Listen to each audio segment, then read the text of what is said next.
We're reading the Tomer Devorah. We're on the second attribute. I think it's good to keep in mind, emulating Hashem is not very easy, but the rewards are really immense.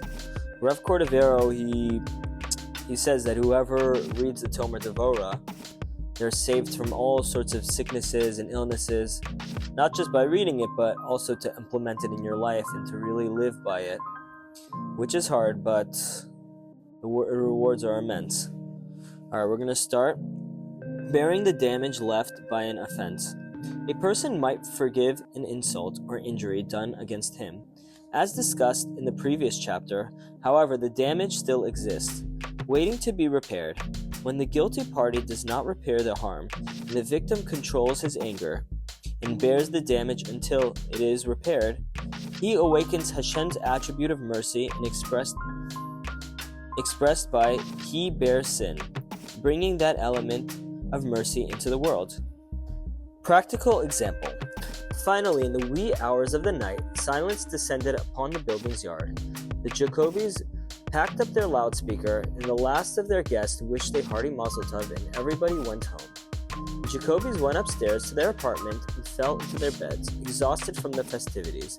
Not long after, their neighbors, Mr. Shimchon, woke up and set out for Netz Minyan, in which he regularly davened.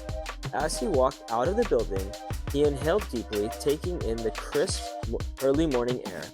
Crisp indeed, but not quite as clean as it usually was.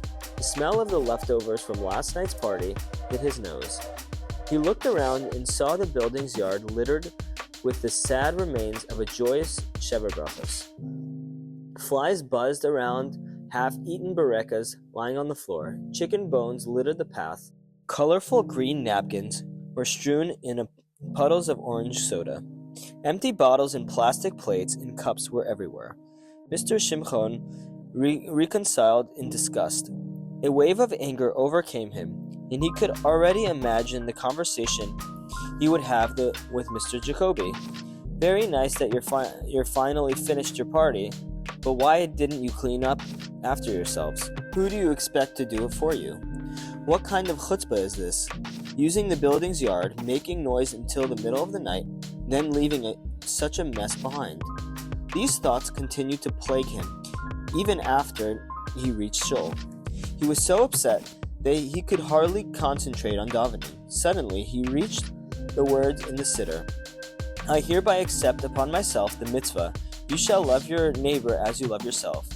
He started thinking about his neighbor, Mr. Jacoby, in a different light, and his anger began to subside. When he finished davening, he saw Mr. Jacoby just started to daven in the second minyan. He had a broad smile of commitment across his face, a contentment across his face, clearly satisfied with the great success of his outdoor Sheva Brachos. Mr. Shimchon then reconsidered the sharp criticism he had planned. Should I really break his festive spirit with a nasty comment? He thought to himself, what would happen now? After davening, Mr. Jacoby would rush to his office and would not be able to clean up the yard until he returned that evening. The 10 Jacoby children were all on their way out to school and would not be back until afternoon. Mrs. Jacoby had her own house to take care of, and was probably overloaded with the work from the wedding arrangements. In the meantime, new guests would arrive to enjoy the leftovers. Furry, four-legged guests who would drag the garbage all over the neighborhood. Then, not only would the residents of their building be angry at the Jacobis, but so would the neighbors in the surrounding buildings as well. Then it would be impossible to clean up the mess. The Jacobis made the party, and it was only fair that they should clean up the mess themselves.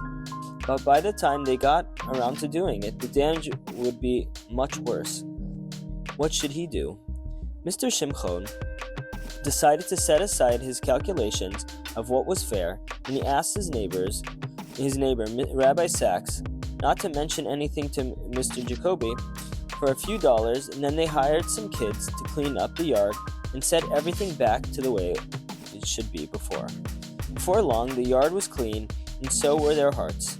They were filled with satisfaction over being able to lend a hand to somebody who was unable to fulfill his own obligations. Thank you.